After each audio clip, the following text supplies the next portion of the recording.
2009 modeli 121. Geç masanın başına, geç. Para. Gel oradan geçiyor.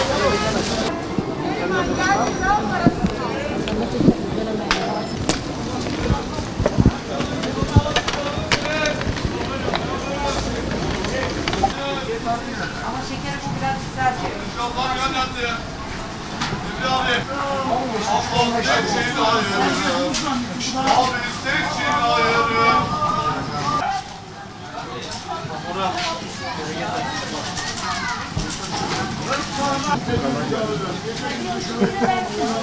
Hadi abi. 40 liralık yapayım mı? 37,5.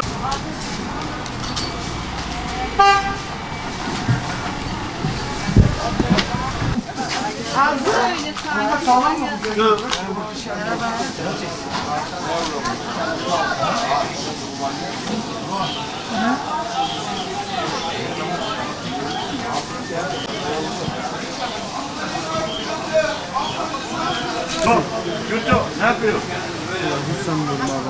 Bir şey atarsın onu.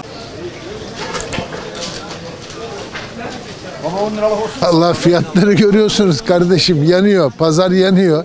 Allah fakir fukaranın yardımcısı olsun. Ne diyelim yani? Peki nasıl, geçim zor mu sizin için?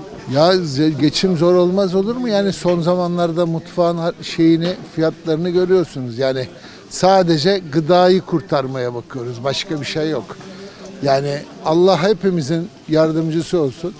Zor günler yani. Bu kış zor geçecek. Fiyatlarımız çok pahalı kardeşim. Hiçbir şey alamıyoruz. 1 kilo portakal 6 milyon, 1 kilo elma 6 milyon. Çok pahalılık var. Yani ekmek olmuş 3 milyon. Çok yani ülke çok berbat perişan bir haldeyiz. Kardeşim her gün zam geliyor. Bugün gene zam hepsi. Alışveriş yaptım. Demek ki yakıttan mı oluyor, ne yapıyor? Ulaşımdan mı oluyor, ne yapıyor? Yani herkes bir bahane uyduruyor sizce yani. Ya bilmiyorum, biraz esnafın düzensizliği var. Bazı yerde havuç, kırmızı havuç 5 lira. Bazısında 10 lira. Anlıyor musun? Anormal bir durum var yani. Yani tutturabildiğine mi satıyor? Aynen öyle. Bir düzen gelmesi lazım. Bir müdahale olması lazım. Böyle olmaz. Bu millet ne yapacak böyle? Allah bu millete yardım etsin yani. Bu şekilde bu gidişat hiç iyiye gitmiyor. Ne olacak peki sizce? Vallahi ne olacağını biz değil, büyüklerimiz düşünecek. Başımızdakiler düşünecek. Fakir fukarayı da biraz düşünsünler. Evet. Ben halk ekmeği alıyorum bakın. 1,25. Dışarıda ekmek 3 lira. Böyle bir şey var mı yani? 3 lira ekmek. Bu millet o ekmeği nasıl geçinecek? Ben engelli maaşıyla geçinmeye uğraşan bir vatandaşım. Benim gibi milyonlarca insan var.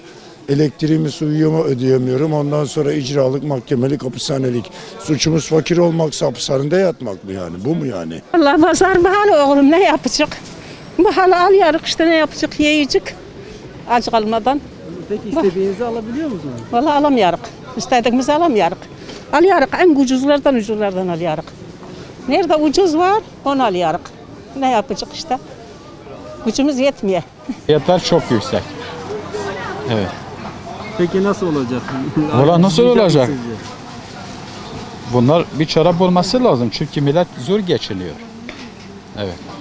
Yani kıştan ötürü mü yoksa Yok, kıştan dolayı değil, bu enflasyondan dolayı. Enflasyon... Denetim olsun, milleti yakıyorlar. Evet, doğru söylüyor. Bir denetim olsun da, yani şimdi dolar pahalandı da, yani yerinde sayılan diyelim, mesela nohut var, kuru fasulye var, mercimek var, bunlar dolarla gelmiyor ki. Bunlar yerindedir. Bunlar kendi kafana göre buna zam yapıyorlar. Fiyatlar çok pahalı. Akşam üzerleri belki ucuzluyordur biraz ama çoğunlukla pahalı. Hep aynı pahalı. Her hafta geliriz gibi hep pahalı. Ne yapalım? Pahalı mı buluyorsunuz? Pahalı buluyor. Nasıl bulacağız ya? Ne diyeyim yavrum işte. Parası olan için her şey iyi. Pahalı mı? Pahalı da var, ucuzu da var. İyi, Allah'a çok şükürler olsun. Gene de ne yapalım? Alıştık her şeye. Pahalı be kardeşim, ucuz olur mu ya? Ucuz olur mu ustacığım ya? Ne ucuz? Domates olmuş 15 lira. Ne ucuz olacak Allah aşkına? Nasıl? Her şey çok güzel. Allah yardımcısı olsun herkesin. Yemin ederim. Çok zor. Geçim çok zor. Battık, bittik.